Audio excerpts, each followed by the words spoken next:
뭘로 하는 건가요? 넘기는 거. 아, 녹색이요? 안 나오는데? 아, 예. 뒤로 넘어가려면? 아, 예.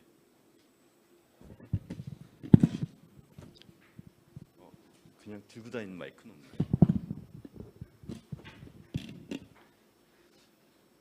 예, 제가 마이크가 생기는 동안 예.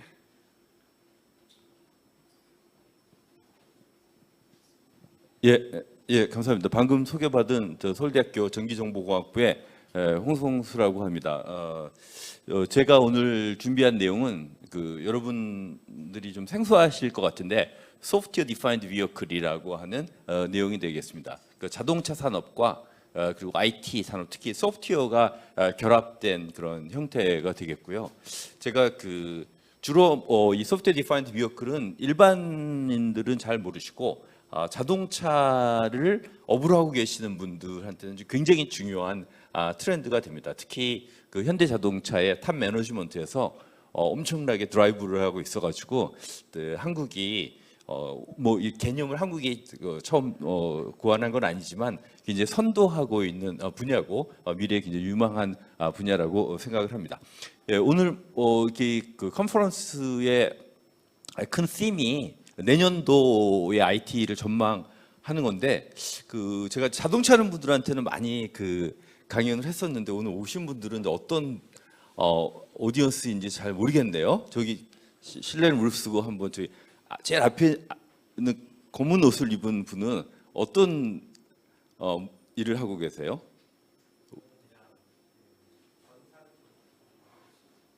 예, 그럼 이 세션에 참여하신 이유는 뭔가요?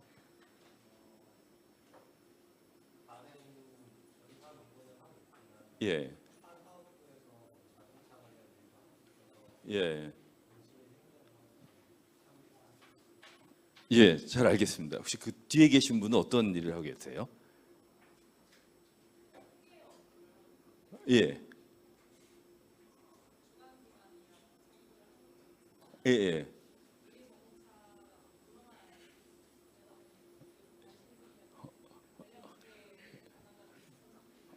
예. 마지막으로 그 뒤에 더 계신 분은 어떤 일을 하고 계세요? 아, 현대자동차에 계세요? 개발 쪽이세요? 아니면은 연구소? 예, 예. 예, 알겠습니다. 예, 그래서 이제 오늘 제가 준비한 내용은 소프트웨어 디파인드 비어클이고요.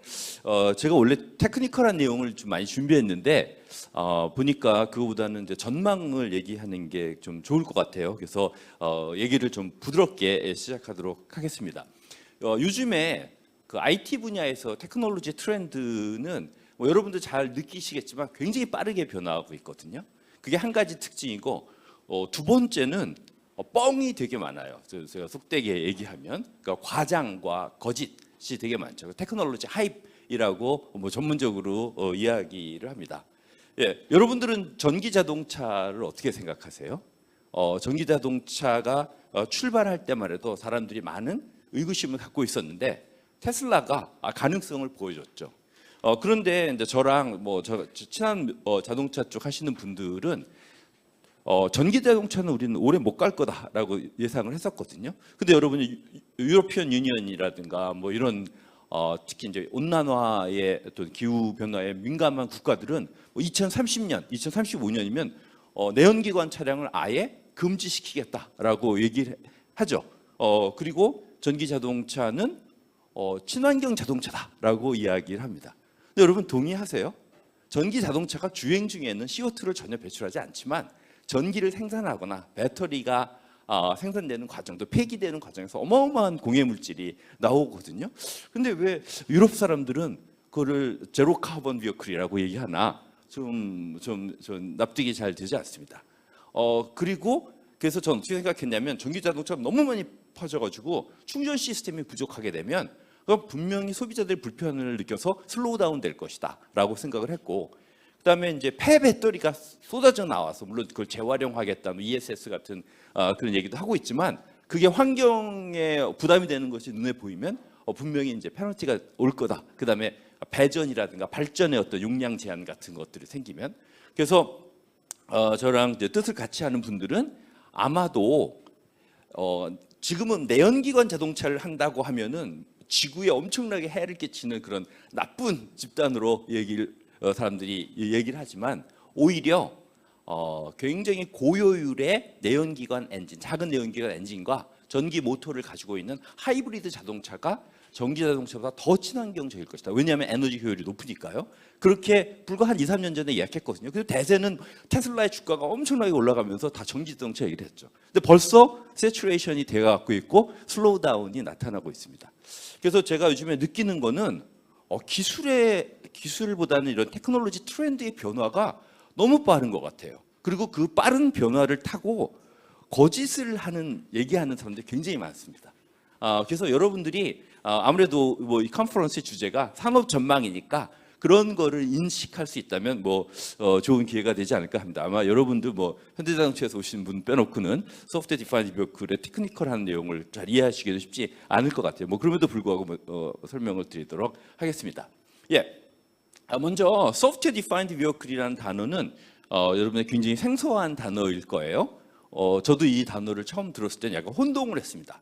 차량의 소프트웨어가 굉장히 많이 쓰이면 그거를 소프트웨어 디파인드 비어클이라고 하나라고 생각을 했죠. 제가 이 얘기를 듣게 된 이유는 한 3, 4년 전에 현대자동차에 있는 분들한테 전화가 되게 많이 왔어요. 우리 회장님이 소프트웨어 디파인드 비어클을 엄청나게 강조하시는데 근데 그 무슨 얘기인지 모르겠다. 좀 설명해 달라고 그래서 저는 소프트웨어가 많이 사용되는 자동차겠지. 소프트웨어 센트릭 비어클이겠지라고 생각을 했었습니다.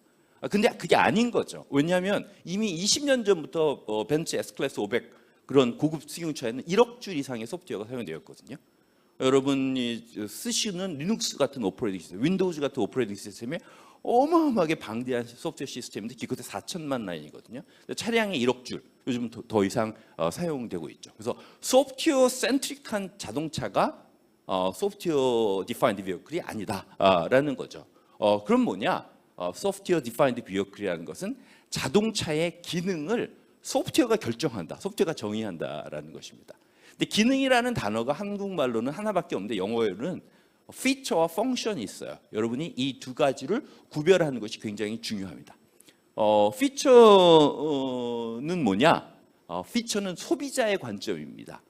소비자가 봤을 때 이 차량이 이런 케이퍼빌리티가 있구나 그런 거죠. 요즘에는 대부분의 자동차가 여러분이 응급 상황에서 브레이크를 안 밟아도 자동적으로 밟아주는 이머전시 브레이크 시스템이 있습니다. 또는 여러분이 차선을 가지고 올 때 차선을 잘못 벗어나면 워닝을 해주거나 키핑하게 해주는 그런 레인 디파처 워닝 시스템, 레인 키핑 어시스트 이런 시스템들이 있거든요. 이런 것이 차량의 기능인 거죠. 이런 거는 하드웨어가 아니라 기계가 아니라 소프트웨어가 그 기능을 제공해 주는 것입니다. 그럴 때 우리가 피처라고 얘기합니다. 그럼 펑션은 뭐냐? 그 기능을 소비자가 기대하는 그 기능을 현대차 같이 자동차 만드는 회사에서 구현해야 될 거 아니에요? 그 기능 구현의 단위가 바로 펑션인 거죠. 그래서 더 좋은 건 뭐냐? 기능과 펑션을 일치시키면 어떻게 되겠어요? 자동차라는 제품을 기획할 때부터 소비자가 원하는 케이퍼빌리티를 중심으로 기획을 합니다. 그리고 나서 엔지니어링 설계도 그걸 기반으로 해요. 그리고 엔지니어링 설계도 그 기능 중심으로 구현하니까 결국 제품의 인타이어 라이프 사이클, 심지어는 포스트 세일즈 서비스까지 포함해서 전부 일원화돼서 효율적이 되는 거죠. 그래서 소프트웨어 디파인드 비어클은 여러분 처음 이해하시겠지만 여러 가지 구독 서비스와 같은 그런 소비자들에게 편리함을 제공해 주는 것뿐만 아니라 자동차 제조업체들한테도 굉장히 좋은 효율적인 그런 것이 되겠습니다. 그래서 소프트웨어 디파인드 비어클이 점점 중요해지고 있죠. 제가 이거 시간 관계상 생략할까 했었는데 IT 전망 컨퍼런스니까 여러분들한테 말씀드리고 싶은 것이 있어요. 이틀간 수많은 훌륭한 연사들이 많은 좋은 얘기를 했을 거라고 생각을 합니다. 근데 거기서 저희가 옥석을 가려야지 돼요. 약간 좀 지난 얘기인데 올 2023년도에 CES의 메인 주제가 여러분 뭐였는지 아세요? 여러분 CES 가보신 분도 있겠고 언론 지상을 통해서 보신 분도 있겠지만 CES는 항상 빅테크 기업들이 최신의 기술을 막 자랑하는 그런 잔치였거든요. 근데 이번은 코로나가 끝나고 거의 처음으로 열리는 그런 잔치였죠. 그럼 사람들이 어떻게 생각했겠어요? 신기술을 많이 전시가 됐을까요?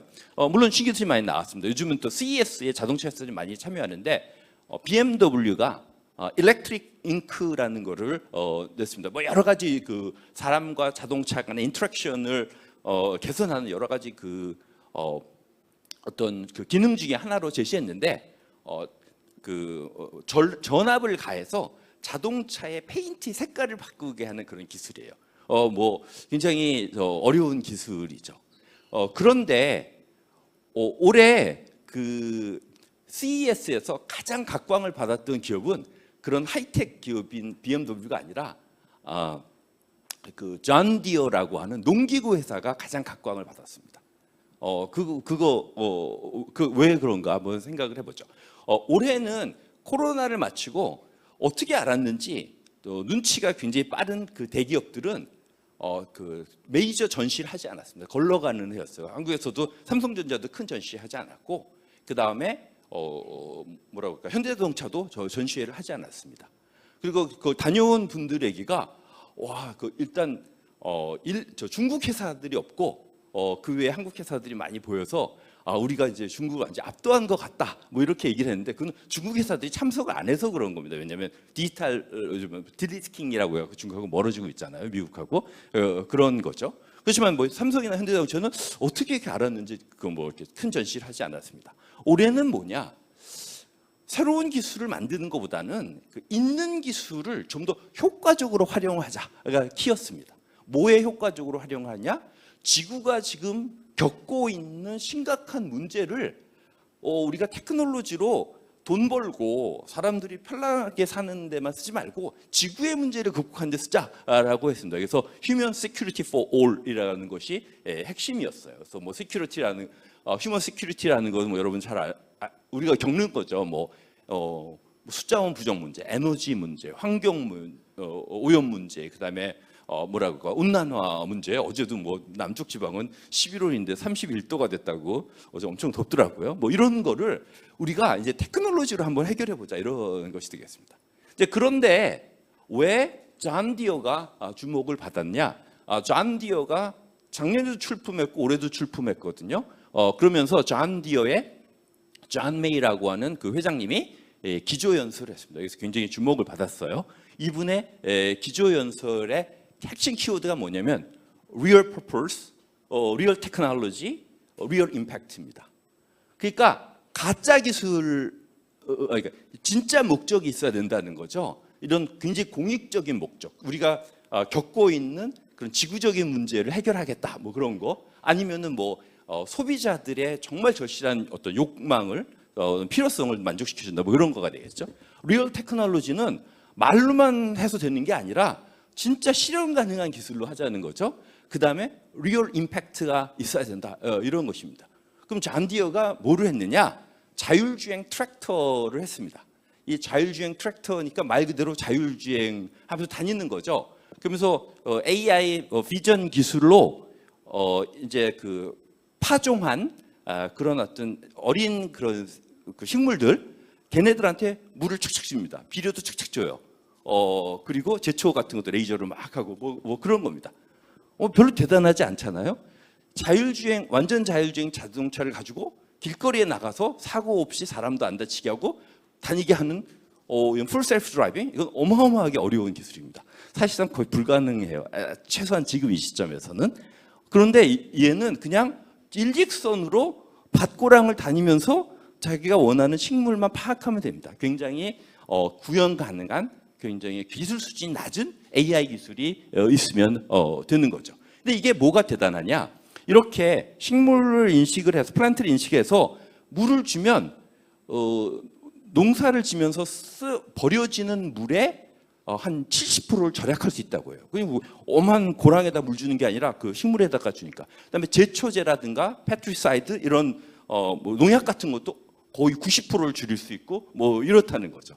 그리고 이 지금 전 세계가 사실 인구 감소의 문제를 겪고 있거든요.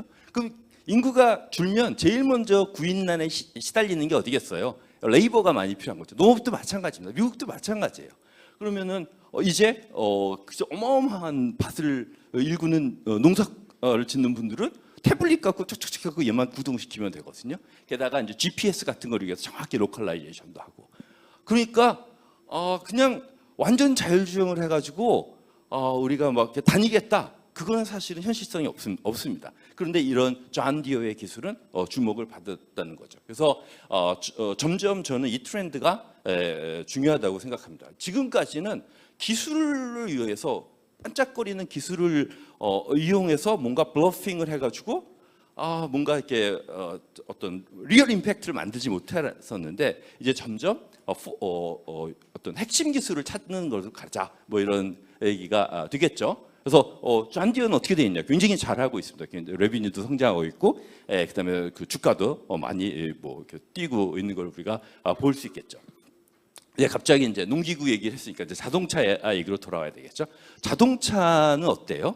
우리가 자동차에 대해서 가졌던 꿈, 10년 전에 미래 자동차는 어떻게 될 거라고 다 사람이 똑같은 얘기를 했습니다. 뭔 얘기를 했느냐? 뭐 크게 이제 네 가지예요. 엔드-투-엔드 모빌리티 서비스. 그러니까 뭐 집에서 나와서 뭐 소형차를 타고 대형차를 타고 기차를 타고 비행기를 타고 뭐 파이널 데스티네이션까지 가는 모든 그런 어떤 이동을 스무드하게 연결해 주자. 그게 모빌리티 서비스가 되겠죠. 두 번째가 전기차. 이제 인터널 컴버스션 엔진은 오염물질을 많이 내니까 전기를 이용하자. 그다음에 이제 셀룰라 네트워크를 이용한 커넥티비티, 뭐 인터넷과 자동차를 연결시키는 거죠. 그다음에 이제 우리가 너무 익숙한 완전 자율주행 이런 걸 하자는 겁니다. 예, 여러분 이런 우리가 10년 전에 가졌던 꿈이 지금 어떻게 됐다고 생각하세요? 이 중에 지금까지 된 거는 사실은 전기 자동차밖에 없습니다. 산업적 실체를 갖고 있는 거는 전기 자동차밖에 없고 나머지는 아직도 안 되고 있어요, 전혀. 그런데 이렇게 이제 미래 자동차가 되면 새로운 서비스를 만들겠다라고 하는 그런 서비스의 비즈니스 모델이 다 아직도 구현이 안 된 이 기술에 기반하고 있습니다. 그러니까 짧은 미래에 얘네들이 우리나라 기업들을 우리나라 산업에 돈을 벌어줄 가능성이 별로 없어요. 그래서 저희가 이런 걸 좀 냉철하게 파악해야 된다 이렇게 얘기합니다. 제가 좀 극단적으로 표현하면 저는 완전 자율주행은 펀지 사기라고까지 생각을 합니다. 왜 그러냐? 스타트업이 생기죠. 그 스타트업은 투자를 받아야 됩니다. 투자를 받기 위해서 이제 뭐 테크놀로지도 이렇게 많이 포장하고 블러핑도 약간 하겠죠. 그러면은 거기 투자하기 위해서 벤처 캐피털들은 일반 투자자들 또 돈을 받기 위해서 뭐 그런 걸 하고 그런 스타트업을 또 빅테크들이 삽니다. 사갖고 우리 회사가 굉장히 첨단 기업이다라고 이제 포지셔닝을 하는 거죠. 그 사이클이 계속 돌면서 기술을 알지 못하는 그런 일반 투자자들의 돈이 끝까지 들어갔습니다. 그러니까 약간 펀지 사기 스타일인 거죠. 근데 그게 무한히 반복될 수는 없잖아요. 이제 거의 제가 보기에는 그 한계에 다다랐다라고 생각합니다. 뭐 이미 보여주고 있어요. 작년에 폭스바겐과 포드가 알고 AI라고 하는 자율주행 스타트업에 폭스바겐이 1 빌리언, 그다음에 폭스바겐 2.6 빌리언, 포드가 1 빌리언을 투자했는데 작년에 그냥 셧다운 시켜버렸습니다. 파산시켜버렸어요. 알고 AI를. 왜냐? 알고 AI가 막 계속 얘기를 했는데 그 사고를 내지 않고 상업적으로 매스 디플로이먼트가 가능할 정도의 의미가 있는 기술적 완성도를 만들지 못했다는 거죠. 그리고 돈을 더 달라고 하는데 여기다 돈을 투자하는 거는 더 의미가 없다라고 이야기를 생각을 한 거죠. 그리고 폭스바겐도 그냥 여태까지 알고 AI가 만든 자율주행 기술을 가지고 와서 반자율주행도 아닌 운전자 보조 시스템에 에이다스 같은 데 쓰겠다. 뭐 이렇게 굉장히 축소지향적인 의사결정을 내렸습니다. 그럼에도 불구하고 많은 분들은 완전 자율주행을 베이징에서도 하고 샌프란시스코에서도 막 시연하고 막 로봇 택시, 상용 택시가 다닌다고 얘기하잖아요. 그것도 저는 끝났다고 생각합니다. 바로 지난주 토요일 날 그 샌프란시스코에서 로봇 택시 서비스를 하고 있는 크루즈가 전 미국에서 자율주행 오퍼레이션을 다 중단시켰습니다. 서스펜드 시켜버렸어요. 왜냐? 사고를 냈습니다. 어떤 다운타운 샌프란시스코에서 어떤 여자를 치고 그다음에 그 위로 가서 엄청 중상을 입혔습니다. 그래서 캘리포니아의 그 운전면허를 담당하는 DMV에서 그 GM의 크루즈의 라이센스를 취소시켜 버렸어요. 그래서 사실상 상업적 의미 또 매스 디플로이먼트로서의 완전 자율주행은 그 가능성이 없다. 최소한 우리가 많은 기술을 해결할 때까지. 그래서 이렇게 많은 기술이 얘기되는 거와 산업적 실체는 굉장히 다르다. 그리고 뭐 이제 기업인들은 뭐 거의 다 알고 있습니다. 완전 자율주행 가지고 비즈니스 모델을 만들 수는 없다라는 거죠. 그러면 자동차 산업은 끊임없이 이노베이션하고 성장을 해야 되는데 우리가 진짜 성장 동력을 찾아야 되겠죠.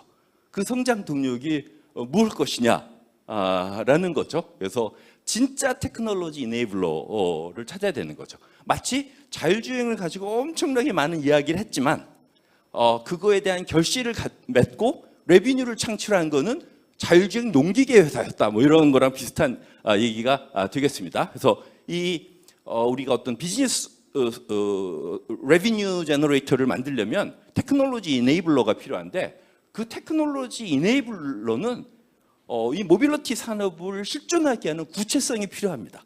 뭐 자율주행에 제시하는 그런 것보다 훨씬 더 구체적인 것이 필요한 거죠. 먼저 기술이 구현 가능해야 돼요. 구현 가능하지 않은 기술로 비즈니스 모델을 만들 수 없죠, 당연히. 그 다음에 완성차 회사가 감내할 수 있는 그러니까 가지고 있는 자본이라든가 기술력이라든가 어떤 시설이라든가 감내할 수 있는 그런 적정한 혁신의 규모와 속도가 필요하게 되겠죠. 그다음에 자동차를 그냥 온라인 비즈니스로만 생각하는 분들이 많아요. 특히 이제 IT 비즈니스 하시는 분들은. 근데 절대 그럴 수가 없죠. 여러분 스마트폰 하루에 얼마 쓰세요? 저 요즘에 이제 갤럭시 폰은 주말마다 로그를 보내주더라고요. 위클리 로그라고 해서 내가 얼마나 썼는지. 생각보다 엄청나게 많이 씁니다. 저 같은 경우는 거의 35시간 정도 스마트폰을 이렇게 쓰는 것 같아요. 그런데 여러분 차를 얼마나 많이 쓰시는지 아세요? 미국처럼 차에 땅덩어리가 넓고 퍼블릭 트랜스포테이션이 빈약해서 그런 나라조차도 1인당 하루에 75분 정도 차를 씁니다. 그러니까 뭐 일주일에 뭐 결국 10시간도 안 되는 거죠. 그런 곳에서 스마트폰과 같은 비즈니스 모델을 창출하기는 좀 어렵겠죠. 그래서 자동차는 그 특성상 온라인과 오프라인의 어떤 균형을 맞추는 비즈니스 모델을 만들어야 됩니다. 그 다음에 또 하나는 뭐냐면 이런 혁신이 뭐 자율주행이다 뭐다 막 혁신이 모빌리티 수업이다 막 들어오게 되면 큰 기업들은 다 소화할 수가 있습니다. 근데 자동차 산업은 내연기관 자동차인 경우에 자동차 하나를 만들기 위해서 5만 개의 부품이 필요하고 1만 개 이상의 그 벤더들이 있습니다. 그 규모도 다 달라요.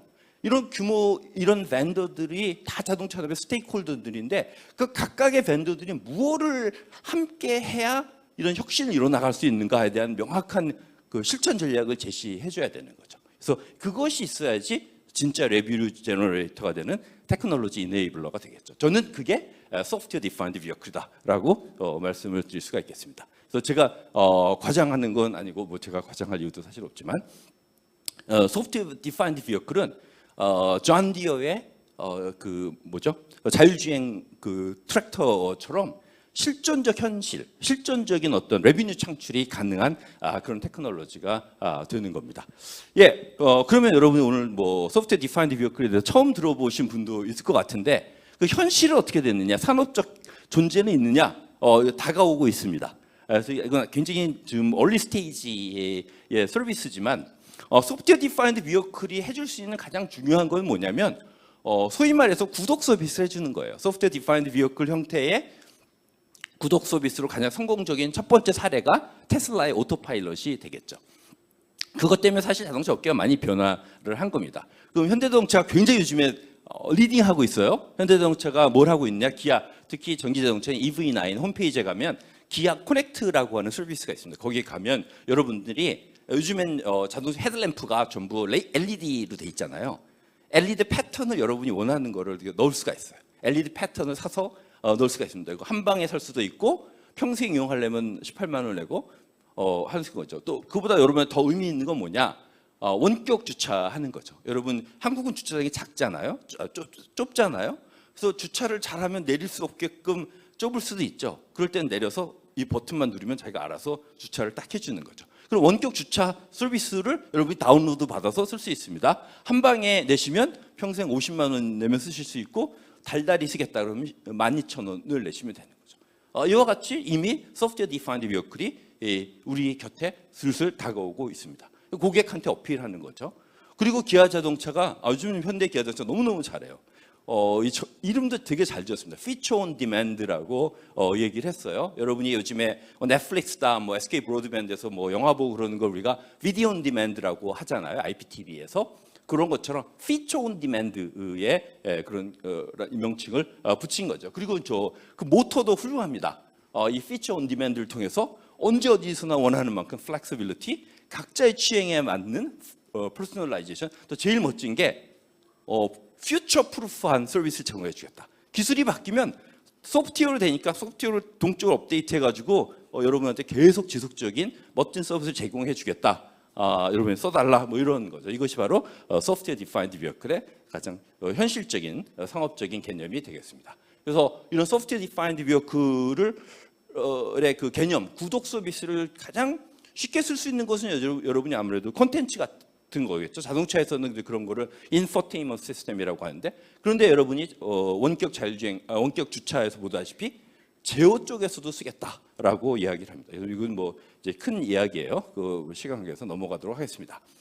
이와 같이 소프트웨어 디파인드 비어클은 이제 자동차만 팔고 끝나서 기껏해야 무슨 뭐 부품이 고장나면 고쳐해주고 이런 비즈니스 모델이 아니라 자동차를 판 다음에도 계속 서비스를 고객한테 팔아주는 그런 비즈니스 레비뉴 스트림을 만들겠다라는 것이 되겠습니다. 그러면은 자동차 회사가 이제 서비스 회사로 변모하게 되는 거죠. 그러면은 고객에게 굉장히 혁신적인 이미지를 제공해 줄 수가 있겠죠.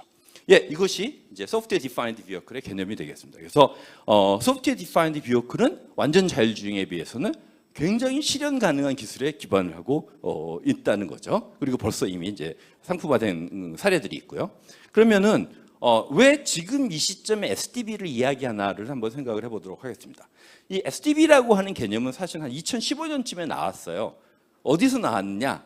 지금 뭐 사실상 요즘에 지구상에서 이런 이노베이션은 거의 유일하게 실리콘밸리에서 나오잖아요. 그런데 이 소프트웨어 디파인드 비어클은 실리콘밸리에서 나온 게 아니고 프랑크푸르트에서 나왔습니다. 독일 사람들이 주창을 한 거죠. 그러니까 2015년도. 그러면서 차곡차곡 준비는 해왔습니다. 근데 뭐 시대적 어떤 조류와 맞지는 않아요.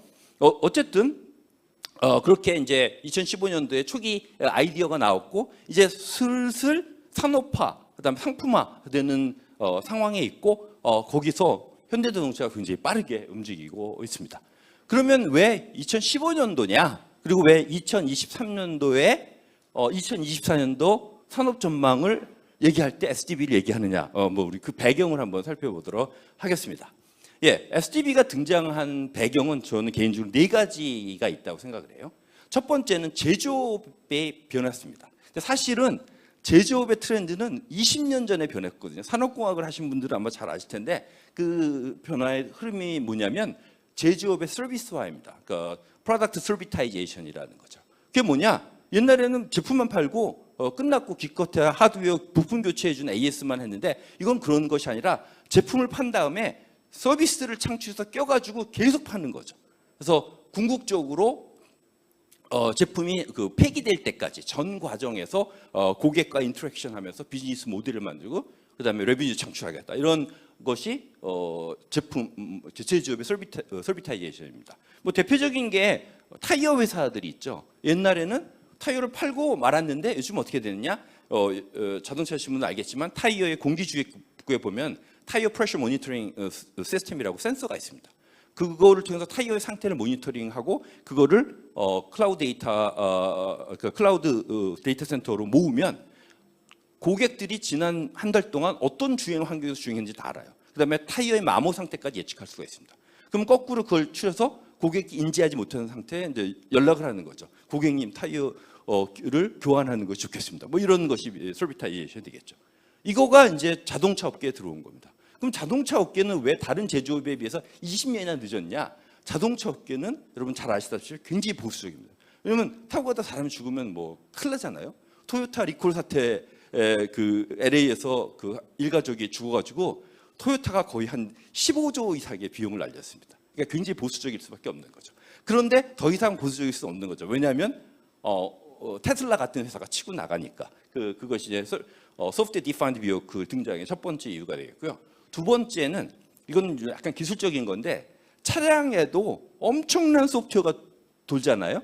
그럼 엄청난 하드웨어 시스템이 있다는 거예요. 일렉트로닉스, 그러니까 전기 전자 회로 시스템이 있다는 거죠. 근데 그게 점점 표준화되고 있어요. 그걸 이제 영어로 얘기하면 코모더타이즈 된다고 얘기하는데 PC나 스마트폰처럼 표준화되고 있어요. 지금은 완전히 제조사별은 완전히 다르거든요. 근데 이게 표준화되는 거죠. 그럼 어떻게 돼요? 지금 여러분이 PC용 소프트웨어 vendor면 하나만 팔면 대만 PC든 뭐 한국 삼성 PC든 LG PC든 다 판매할 수 있잖아요. 스마트폰은 마찬가지죠. 소프트웨어 산업이 활성화될 수가 있는 거죠. 그리고 이렇게 하면 뭐가 좋아요?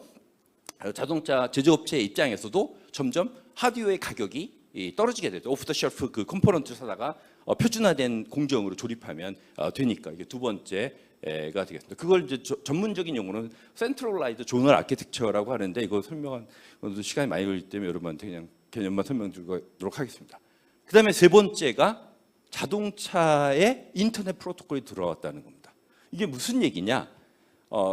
랜을 가장 먼저 쓴 거는 이런 인도가 아니라 사실은 자동차예요. 자동차는 1980년도에 보시라는 회사에서 랜을 처음 도입을 했습니다. 컨트롤러 에어리어 네트워크라고. 그런데 자동차 안에 들어가는 통신은 굉장히 릴라이어블 해야 되고 딜레이도 굉장히 센서티브하게 리얼타임으로 동작해야 되거든요. 그래서 자기만의 세상을 갖추어 왔습니다. 그렇게 하다 보니까 이제 보수적으로 네트워크 프로토콜을 만들어서 밴드위스가 되게 작았어요. 그런데 여러분 아시다시피 ADAS가 도입돼서 카메라가 들어가고 라이다 들어가고 하니까 엄청나게 사이즈가 큰 데이터가 흘러다녀야 되거든요. 그거를 그런 네트워크가 감당을 못 해주는 거죠. 그래서 독일 사람들이 오토모티브 이더넷이라는 것을 도입했습니다. 여러분이 집에서 아니면 여기도 마찬가지지만 랜을 쓰면 그 랜을 통해서 인터넷에 연결을 하잖아요. 그 랜이 바로 이더넷 테크놀로지라는 거죠. 그런데 제가 그 자리에 있었는데 독일 사람들이 오토모티브 이더넷을 차량에 넣고 굉장히 고민을 했습니다. 뭘 고민했느냐? 지금 인터넷에 널려 있는 인터넷 프로토콜을 자동차에 쓸 것이냐? 왜냐면 IP, TCP, UDP, 그 위에 있는 HTTP, ICMP 엄청나게 많은 프로토콜이 있고 그 위에 엄청나게 많은 소프트웨어, 리거시 소프트웨어 자산들이 있잖아요. 아니면 그걸 다 버리고 얘네들은 실시간성, 보안성, 릴라이블리티 전혀 자동차 업계에 맞지 않으니까 자동차만을 위한 새로운 프로토콜을 만들 것이냐 이걸 고민하고 엄청나게 디베이트를 했습니다. 결론은 어떻게 났을 것 같아요? 독일 사람들이 굉장히 용감했습니다. 우리 그거 다 버리고 그냥 인터넷 프로토콜로 가자.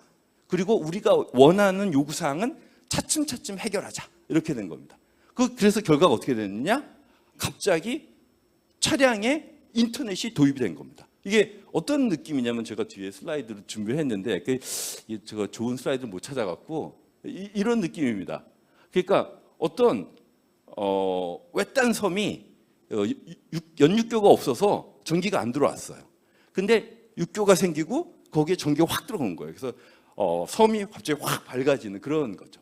그러니까 자동차라는 굉장히 폐쇄적인 그런 공간이 인터넷과 연결된 겁니다. 인터넷과 연결되면 어마어마하게 많은 자산을 얻을 수가 있죠. 그렇지만 어마어마하게 또 심각한 리스크가 있습니다. 자동차 해킹도 당할 수 있고 그다음에 인터넷에서 개발된 소프트웨어는 사람의 어떤 생명이나 이런 거를 보장해 줄 수가 없기 때문에 많은 문제가 있는 거죠. 그런 것 그것이 그러니까 자동차 안에 인터넷이 들어왔다라는 것이 세 번째 배경입니다. 네 번째 배경은 뭐냐? 여기 저보다 젊으신 분들은 잘 아시겠지만 제가 80년대에 학부를 다니면서 코딩을 배웠거든요. 근데 지금 제가 하는 그때 제가 배운 코딩과 요즘 코딩은 완전히 다릅니다. 아주 근본적으로 철학적으로 달라요. 요즘은 클라우드 컴퓨팅에 기반한 코딩을 합니다. 그래서 요즘을 뭐라고 하냐면 클라우드 네이티브 컴퓨팅 세대다라고 얘기합니다. 그래서 네이티브라는 걸 뭘 얘기하냐면 요즘 태어나는 아기들은 태어날 때부터 스마트폰이 있었기 때문에 그냥 본능적으로 스마트폰 쓰잖아요. 그런 걸 이제 스마트폰 네이티브다라고 하는 거죠. 그래서 모든 소프트웨어 디벨롭먼트, 그다음에 세일즈, 릴리스, 오퍼레이션 이런 것이 다 클라우드를 중심으로 돌아갑니다. 이미 그렇게 돼 있어요. 그래서 옛날에는 소프트웨어를 이렇게 벤더들이 팔면 여러분 컴퓨터에 사다가 여러분 회사에 사다가 그걸 깔고 걔가 필요로 하는 라이브러리가 없으면 또 그걸 깔고 라이브러리가 충돌나면 또 고치고 막 그랬거든요. 요즘은 다커라고 하는 컨테이너를 이용하면서 쭉 가면 거기가 필요한 거 다 갖고 쭉 들어와요. 되게 쉬워졌거든요. 그게 클라우드 네이티브 컴퓨팅입니다. 그게 자동차 빼놓고는 다 하고 있는 거예요. 자동차는 안 하고 있었습니다. 그런데 자동차가 그걸 안 할 수가 없게 된 거죠. 그래서 자동차로 이제 클라우드 네이티브 컴퓨팅이 들어왔다. 이것이 소프트웨어 디파인드 비어클의 굉장히 중요한 배경이다. 기술적 배경, 상업적 배경이라고 얘기할 수 있겠습니다. 디테일은 여러분들이 자동차 쪽에 이해가 좀 많이 없으시기 때문에 그냥 넘어가도록 하겠습니다. 그러면 여러분 이제 느낌이 오시죠? 제조업의 서비스와 그 이야기 뭐냐면 하드웨어 프로덕트만 팔아갖고 이제 안 된다. 서비스를 팔아야 이제 돈을 벌 수 있다는 거죠. 기업들이. 요즘에 현대자동차 엄청나게 잘하고 있잖아요. 뭐 분기 영업이익이 막 10조 막 이렇게 된다고 신문에 나왔는데 그런 기조를 계속 유지해 가려면 고부가 가치의 서비스를 많이 만들어서 판매를 해야 되겠죠. 그런데 여러분 어떠세요? 이게 쉬울 것 같으세요? 아니면 어려울 것 같으세요? 굉장히 어려운 겁니다. 그래서 제가 뭐라고 생각하냐면 자동차, 이 소프트웨어 디파인드 비어클을 지원하는 자동차의 소프트웨어 시스템은 지구상에 존재하는 컴퓨팅 시스템 중에 가장 복잡한 것 중에 하나다라고 얘기해도 사실 과언이 아닙니다. 무수한 문제가 있어요. 근데 많은 분들이 잘 인식을 못하는데 이렇게 일반 소프트웨어 시스템, 이커머스를 하는 웹 프로그래밍이 된 그런 웹 시스템과 자동차는 어떻게 다를 것 같아요? 웹 시스템은 여러분이 뭔가 결제 버튼을 눌렀는데 버퍼링 생겨갖고 응답을 안 하고 그래도 괜찮아요. 좀 기다리면 되죠. 짜증은 났지만. 근데 자동차에 여러분 브레이크를 밟았는데 걔가 버퍼링 나가지고 그러면 여러분 죽어버리겠죠.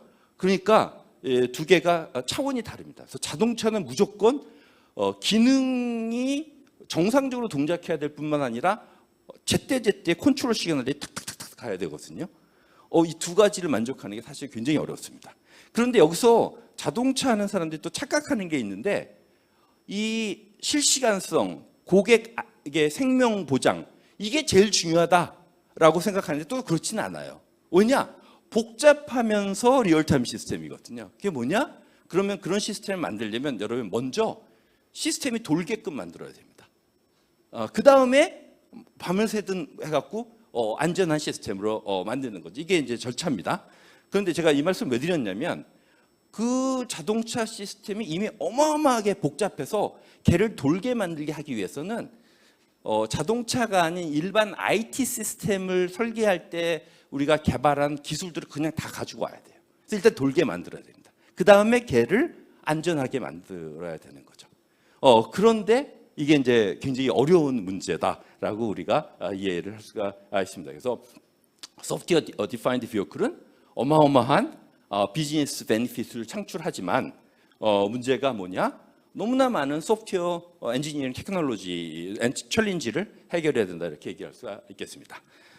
그럼 여러분들이 이제 소프트웨어 디파인드 비어클을 이해하셨다고 전제하고 그럼 소프트웨어 디파인드 비어클이 갖는 어떤 오퍼레이션적 의미를 여러분이 아셔야지 다음으로 넘어갈 수 있습니다. 그래서 소프트웨어 디파인드 비어클은 차량의 기능이 소프트웨어대로 적용이 된다고 했잖아요. 이건 뭘 의미하느냐? 차량의 시스템이 소프트웨어로 되어 있고 그 개별적인 소프트웨어들을 붙였다 뗐다 할 수 있다는 거죠. 무슨 얘기인지 아시겠어요? 그래서 소프트웨어를 한 덩어리로 만드는 것이 아니라 컴포넌트로 만들어서 그거를 필요할 때 붙이면 새로운 서비스가 나오고 그 다음에 불필요한 서비스면 컴포넌트를 제거하고 이런 것이 되게 만드는 거 이것이 바로 소프트웨어 디파인드 비어클의 오퍼레이션적인 어떤 요구사항이 되는 겁니다. 그래서 이런 것이 가능하게 하려면 소프트웨어 시스템을 부품으로 나눠야 돼요. 근데 그 부품을 뭐라고 부르냐면 제가 아까 얘기했죠? 서비스가 됩니다. 그 부품이. 그래서 이 서비스라고 하는 개념이 자동차 시스템을 구성하는 빌딩 블락이 되는 거예요. 그래서 이런 거를 지원하기 위해서는 서비스 오리엔티드 아키텍처 이런 것이 이제 필요해지게 된다. 점점 복잡해지게 되는 거죠. 이제 두 번째는 뭐냐? 이 서비스들은 그냥 자동차 회사가 다 만드는 게 아니에요.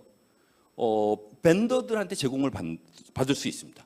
사실은 웹 컴퓨팅에서는 그냥 인터넷에 널려 있는 서비스를 가져다 쓸 수도 있어요. 근데 그렇게 하면 이제 보안이라든가 여러 가지 문제가 있으니까 못하지만 어쨌든 이와 같이 완성차 회사가 제3자가 만든 서비스 소프트웨어를 공급받을 수 있는 그런 서플라이 체인이 필요합니다. 그래서 서플라이 체인도 굉장히 중요한 역할을 하게 됩니다. 그래서 서플라이 체인이 굉장히 중요해요. 그래서 이게 하드웨어 제품을 만들어 보신 분들은 알겠지만 제품을 기획하고 관리하고 뭐 원가 계산하고 할 때 BOM이라는 걸 씁니다. Bill of Materials. 부품들의 리스트와 가격과 뭐 스펙과 이런 것들에 대한 명세가 있거든요.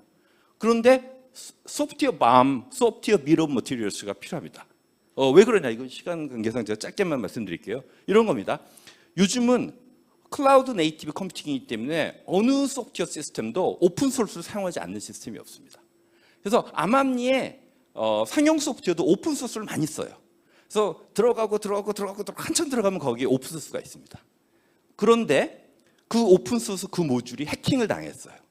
그러면은 만약 현대자동차가 그 모듈을 썼다고 생각해 봅시다. 저 안에 있기 때문에 걔가 해킹당했는지도 몰라요.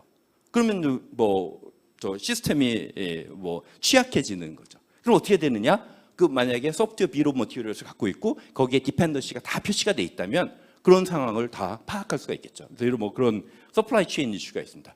가장 중요한 거는 뭐냐면 이와 같이 제3자가 만든 서비스 소프트웨어를 인테그레이션 해야 돼요.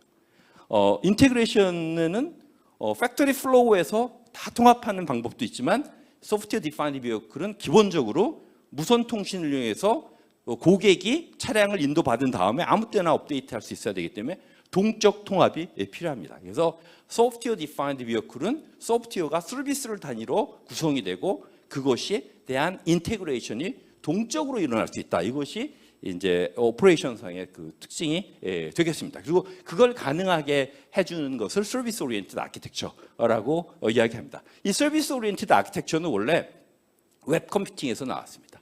그리고 엔터프라이즈 컴퓨팅에서 나왔어요. 그래서 이건 뭐 뒤에 설명을 드릴게요. 그러면 이 서비스 오리엔티드 아키텍처에 굉장히 중요한 패러다임이 있는데 Find, Bind, Execute 패러다임이라는 것입니다. 여러분이 되게 용어가 어려운데 전혀 어렵게 생각하지 않으시면 됩니다. 오늘 비가 왔는데 내일 모레 굉장히 바람이 세게 불고 비가 온다고 하죠. 일요일인데 여러분들 일요일에 친구랑 등산 가기로 했다고 생각해 봅시다. 그럼 어떻게 해요? 일기예보 서비스가 필요하죠. 그럼 일기예보 서비스를 받으시려면 어떻게 해야 돼요? 기상청 홈페이지에 커넥트해서 받아야 되죠. 근데 기상청 홈페이지 주소 외우시는 분 없잖아요. 그럼 어떻게 해요? 구글을 검색을 하죠. 그러면 구글에서 기상청 홈페이지를 하다가 HTTP를 연결하면 서비스를 받을 수 있겠죠. 이제 그게 가능하게 되려면 기상청이 구글한테 자기의 URL을 등록을 해야 되겠죠. 물론 이제 구글이 로봇을 보내서 액티브하게 먼저 하지만 그것이 뭐냐? 먼저 기상청이라고 하는 서비스 프로바이더가 구글이라고 하는 어떤 브로커한테 서비스를 레지스터 하는 겁니다. 그러면 이제 서비스를 필요하는 여러분들이 날씨를 보기 위해서 구글을 뒤져가지고 기상청의 주소를 알아오는 거죠. 그 다음에 그 주소를 이용해서 바인드 시키는 겁니다. 이게 Find, Bind, Execute 프린시플이고 이것이 서비스 오리엔티드 아키텍처의 프린시플인 거죠. 근데 이거 우리가 맨날 하는 거잖아요. 그런데 핵심이 뭐냐면 자동차 안에서 이제 이런 걸 해야 된다는 겁니다. 무슨 말씀인지 아시겠죠? 그래서 여러분이 자동차 사고 몰고 다니다가 내가 원격 주차 서비스가 필요하다 그러면은 기아 코넥트에서 받으면 서비스가 다운로드 되고 그 서비스가 여러분 차 안에 있는 서비스 브로커한테 나왔어 하고 신고하면 이제 여러분 그 자동차의 제어 시스템이 그래 내가 쓸게 하고 그래서 연결을 하는 거죠. 이런 일들이 다이나믹하게 일어나야 되는 겁니다. 다이나믹하게 일어나면서 또 리얼타임도 개런티 해주고 릴라이빌리티 개런티 해주고 사이버 시큐리티 보장해 줘야 되니까 좀 어려운 문제가 되겠죠. 여기서는 좀 복잡한 건데 하여간 지금 독일 사람들이 이런 거를 하기 위해서 소프트웨어의 서비스의 다이나믹 디플로이먼트를 하기 위해서 이미 벌써 표준 미들웨어를 만들었습니다. 그래서 막 지금 팔리고 있거든요. 독일 사람들이 2015년부터 준비했다고 얘기했잖아요. 그걸 어댑티브 오토사라고 얘기합니다. 어댑티브 오토사의 워크플로우예요. 그래서 자동차를 기획할 때 어떻게 하냐? 자동차가 무슨 서비스를 제공해 줄 것인가를 중심으로 기획합니다.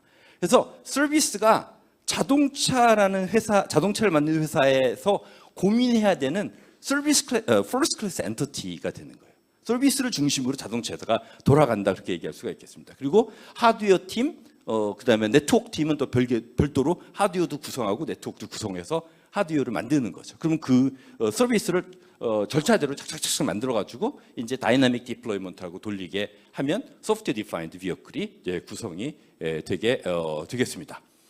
예, 그럼 이제 여러분들이 이 서비스가 무엇이냐 좀 알고 싶을 수가 있는데 그 시간 관계상 제가 설명드릴 수가 좀 없네요. 뭐 이런 겁니다. 뭐 그 개발자를 하신 분들은 아시겠지만 사람들이 처음 소프트웨어가 처음 언제 나왔는지 아세요? 1952년 그 에드박이라고 하는 유니버시티 펜실바니아에 컴퓨터가 나왔을 때 소프트웨어가 처음 등장했거든요. 그때 사람들이 생각한 프로그래밍 방식이 절차지향적 프로그래밍이었어요. 프로시디어럴 프로그래밍. 그 다음에 이제 두 번째가 객체지향 프로그래밍이었어요. 아마 들어보셨을 거예요. 그 다음에 뭐냐? 컴포넌트 기반 프로그래밍이었습니다. 그 다음에 뭐냐? 바로 서비스 기반 프로그래밍인 거죠. 그래서 이게 컴퓨터 사이언스적인 어떤 맥락을 가지고 있습니다. 그래서 결국은 이런 서비스들을 다이나믹하게 로딩하고 디플로이 받고 로딩하고 인스텐시에이션에서 엑스큐션 시키는 것이 소프트웨어 디파인드 비어클이다. 기술적으로 봤을 때 이렇게 얘기를 할 수가 있게 되겠습니다. 예, 이거를 하려면 어떻게 돼야 돼요? 지금 현재 여러분이 타고 다니는 자동차처럼 하드웨어 시스템이 그냥 뭐 주먹국으로 되어 있으면 안 됩니다. 표준화돼 있어야 돼요. PC나 스마트폰처럼 잘 표준화가 이제 너무 당연하겠죠. 그런 모습이 어떻게 되느냐? 이와 같은 모습을 띠게 됩니다. 굉장히 성능이 좋은 하이퍼포먼스 컴퓨터가 자동차의 센터에 딱 들어가야 됩니다. 하나만 넣으면 좋겠는데 아직은 그게 안 되고 한 두세 개 들어갑니다.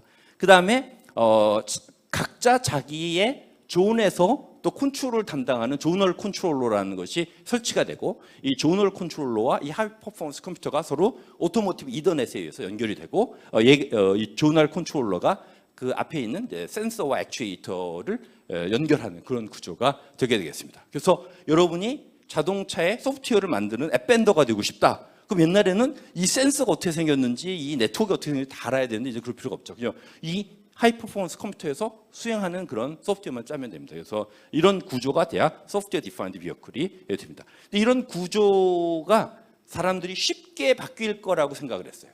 근데 굉장히 안 바뀌고 있습니다. 원래 2025년도에 끝내려고 했는데 왜 안 바뀌느냐? 기존의 어떤 그 하드웨어 시스템 갖고 살던 사람들 있잖아요. 그런 스테이크홀더들이 엄청 저항을 합니다. 그다음에 두 번째 뭐냐? 이렇게 바꾸려면 반도체 소자, 뭐 전력 반도체, 그다음에 뭐 게이트 드라이브 IC 뭐 이런 거 다 바뀌어야 돼요. 그리고 새로운 네트워크도 나와야 되고, 그래서 지금 그런 작업들이 일어나고 있습니다. 그래서 다양한 배후 하드웨어 산업들이 이제 생기게 되게 되는 거죠. 예, 그다음에 이거보다 사실 더 중요한 거는 말씀드린 것처럼 서비스 오리엔테이션을 지원해주는 그런 시스템 소프트웨어 플랫폼이 중요합니다.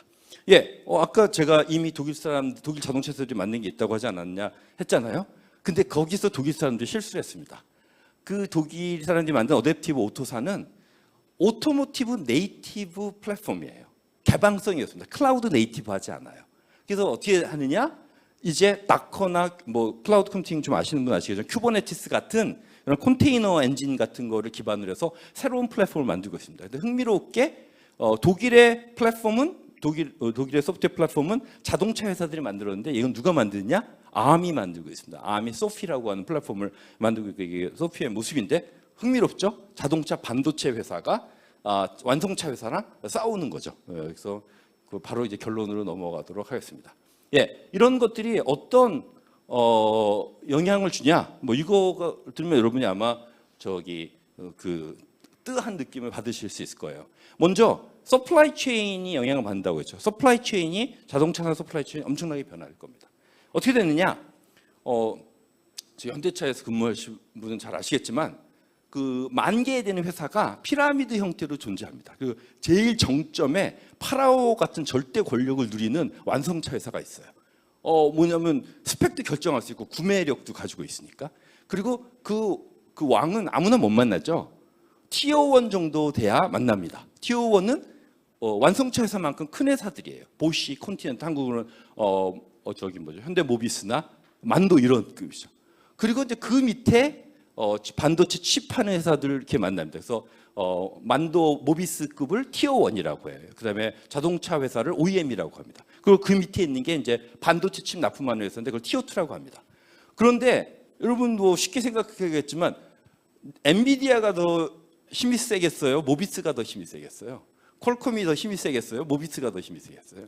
당연히 퀄컴 모비스가 퀄컴 엔비디아가 모비스보다 힘이 더 세죠. 게다가 이 회사들이 하드웨어만 납품하는 것이 아니라 아까 말씀드린 것처럼 소프트웨어 플랫폼까지 다 납품합니다. 그래서 걔네들이 이제 2차 벤더 나는 그거 받아들일 수 없어. 그래서 뭐냐? 0.5차 벤더라고 새로운 롤을 만들었습니다. 그러면은 현대자동차 같은 완성차 회사들은 룰을 안 하느냐? 전혀 안 그렇죠. 만약에 어떤 완성차 회사가 이런 시스템 소프트웨어 역량이 없으면 애플이나 구글 같이 소프트웨어 잘하는 빅테크 회사가 차량에 들어간 소프트웨어 다 만든 다음에 OEM 너는 그냥 기구만 납품해. 그러면 완성차 회사도 티어 1으로 전락하게 되는 거죠. 그래서 굉장히 심각한 급변 상황에 있다. 그런데 다행스러운 거는 우리나라 자동차 기업들은 굉장히 잘 선도하고 있다. 이렇게 말씀드릴 수가 있겠습니다. 예, 나머지는 여기서 제일 중요한 게 사실은 이런 시스템 소프트웨어를 만들 수 있는 인재가 필요한데 그게 참 어렵다. 뭐 그걸로 결론을 맺도록 하겠습니다.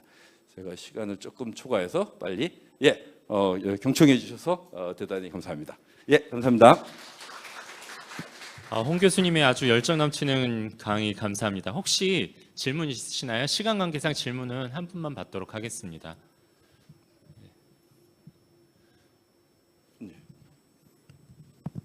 예, 발표 잘 들었습니다, 교수님. 예. 아까 EE 아키텍처 표준화 말씀하셨는데 예. 그 표준화 말씀하시면서 그 어댑티브 오토사를 말씀하셨는데 또 뒷부분에서는 어댑티브 오토사가 클라우드 네이티브가 아니라서 좀 문제가 있다고도 말씀을 해주셨는데요. 그럼 EE 아키텍처의 표준화를 좀 선도하고 있거나 지금 상당히 뭐 유력한 뭐 그런 기관, 기구 뭐 이런 데가 어디 있을까요? 제가 너무 빨리 가서 설명을 잘 못 드린 것 같은데 이 아키텍처는 그 Electric and Electronics 아키텍처거든요. 하드웨어 아키텍처고요. 그다음에 이제 어댑티브 오토사나 그 ARM의 소피 같은 거는 OS라고 보시면 돼요. 그래서 두 개가 다른 겁니다. 그 플랫폼이 이 아키텍처 위에서 도는 거죠. 그리고 이 아키텍처를 이렇게 표준화해야 되겠다라는 거는 전 세계 자동차 회사들이 다 공감하고 있고 개별적으로 하고 있어요. 서로 뭐라고 할까? 그 표준화하고 있진 않고요. 그렇지만 거기에 뭐 트랜시버 칩을 납품하거나 그다음에 CPU 칩을 납품하는 회사들은 다 큰 회사들이잖아요. 그러니까 그런 반도체 회사들과 통신 회사들의 역할로 서로 디팩토 스탠다드 형태, 산업적 표준 같은 형태로 가고 있어요. 그래서 원래 뭐 현대차도 마찬가지고 벤츠도 마찬가지고 2025년까지 끝내려고 했는데 그거는 좀 어려울 것 같고 한 2027년, 28년 그쯤 되면 우리 PC나 스마트폰처럼 표준화된 하드웨어 플랫폼이 자동차에도 깔릴 거라고 예상을 하고 있습니다. 예. 예, 교수님 감사합니다. 예. 감사합니다. 예, 감사합니다.